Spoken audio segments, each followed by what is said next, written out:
সবাইকে স্বাগত জানিয়ে শুরু করছি আজকে শ্রী ঠাকুরের কথা। খেলাদ ঘোষের বাড়িতে শুভাগমন ঘটার পরে বৈষ্ণবকে কিভাবে শিক্ষা দিয়েছিলেন উনি, তারই আজকে কাহিনী আপনাদের সামনে তুলে ধরব কথামৃত থেকে। ঠাকুর শ্রী রামকৃষ্ণ খেলাদ ঘোষের বাড়িতে প্রবেশ করছেন। রাত্রি 10টা হবে। বাড়ি ও বাড়ির বিরাট বড় উঠোন চাঁদের আলোতে আলোকময় হয়েছে। বাড়িতে প্রবেশ করতে করতে ঠাকুর ভাবাবিষ্ট হচ্ছেন।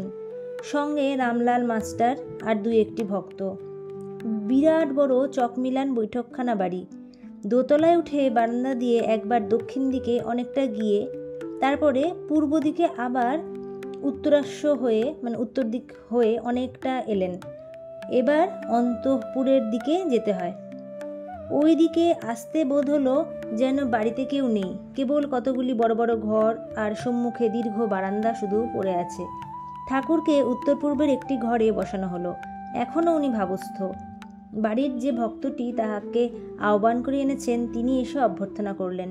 তিনি বৈষ্ণব, অঙ্গে তিলক ইত্যাদি সব ছাপ, আর হাতে হরিনামের ঝুলি।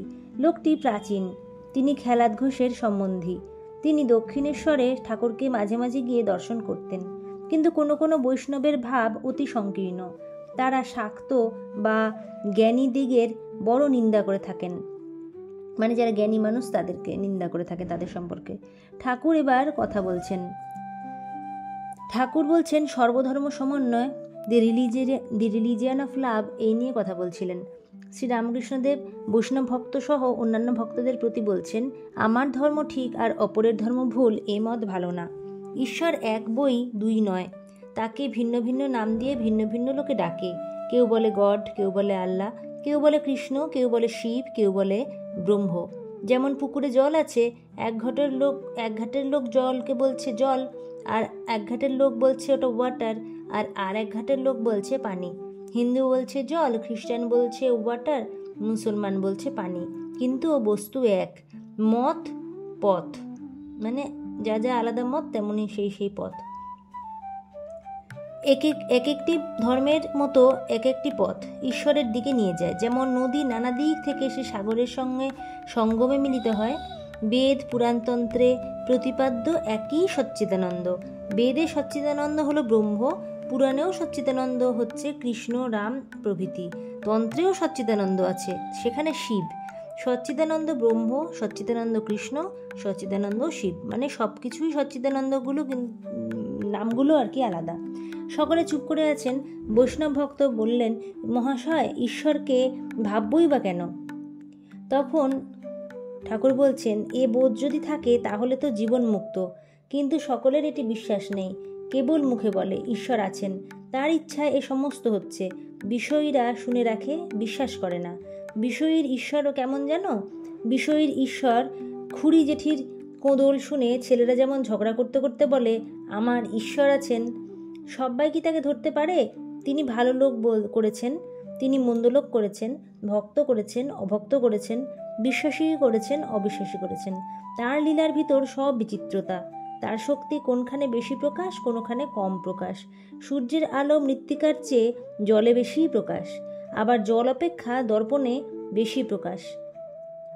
আবার ভক্তদের ভেতরে থাক আছে উত্তম ভক্ত, থাক মানে ওই স্টেপ বাই স্টেপের মতো বলছে, থাক করা আছে। উত্তম ভক্ত, মধ্যম ভক্ত, অধম ভক্ত। গীতাতে এসব আছে। বৈষ্ণব আজ্ঞা হ্যাঁ। শ্রী রামকৃষ্ণদেব বলছেন, অধম ভক্ত বলে ঈশ্বর আছেন ওই আকাশের ভিতর অনেক দূরে। মধ্যম ভক্ত বলে ঈশ্বর সর্বভূতে চৈতন্যরূপে প্রাণরূপে আছেন।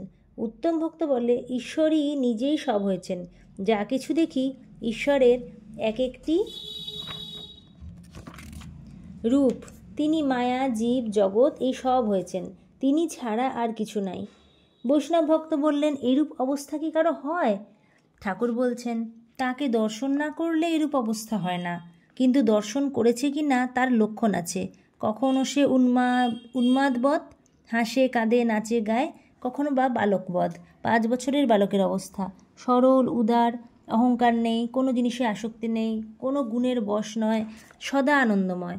কখনো পিশাচবৎ, সূচি অসুচি ভেদবুদ্ধি থাকে না, আচার অনাচার এক হয়ে যায়। কখনো বা জড়বৎ, কি যেন দেখেছে, তাই কোনোরূপ কর্ম করতে পারে না, কোনোরূপ চেষ্টা করতে পারে না।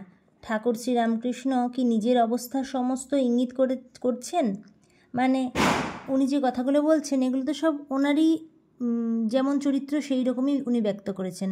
তাহলে কি উনি নিজের অবস্থার কথাই ইঙ্গিত করছিলেন সবার সামনে? তখন শ্রীরামকৃষ্ণদেব বলছেন বৈষ্ণব ভক্তের প্রতি, তুমি আর তোমার এইটি জ্ঞান, আমি আর আমার এইটি অজ্ঞান। হে ঈশ্বর, তুমি কর্তা আর আমি অকর্তা, এইটি জ্ঞান। হে ঈশ্বর, তোমার সমস্ত দেহ, মন, গৃহ, পরিবার, জীব জগৎ এসব তোমার, আমার কিছু নয়, এইটির নাম জ্ঞান। যে অজ্ঞান সেই বলে ঈশ্বর সেথায় অনেক দূরে। যে জ্ঞানী সে জানে ঈশ্বর হেথায় অতি নিকটে, হৃদয়ের মধ্যে অন্তর্যামী রূপে, আবার নিজে এক একটি রূপ ধরে রয়েছেন। এই ছিল আজকের শ্রীরামকৃষ্ণদেবের কথামৃত থেকে পাঠ করলাম।